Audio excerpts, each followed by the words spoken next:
जशी नवरात्रीत आपण देवीची आराधना करतो तशीच खंडोबाची षडरात्र असते, जी संपूर्ण 6 दिवस चालते. या 6 दिवसातही नवरात्रीप्रमाणेच खंडोबाचे घट बसवले जातात.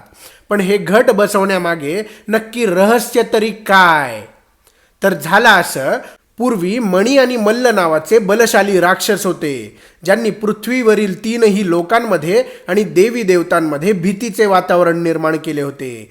त्यामुळे सर्व देवी देवतांनी महादेवाची शरणागती पत्करली.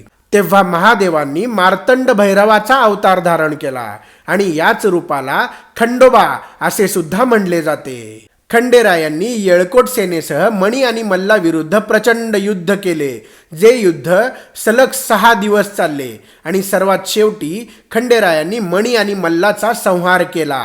पण मृत्यूपूर्वी मल्लाने खंडेरायांना विनंती केली की मला तुमचे वाहन बनण्याची संधी द्या.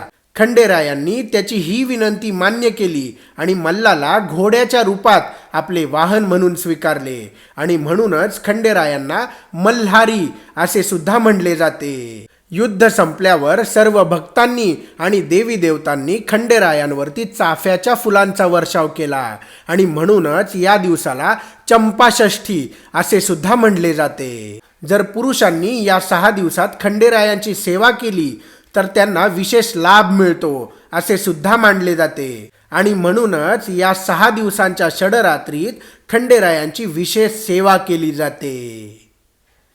समजलं? येळकोट येळकोट, जय मल्हार.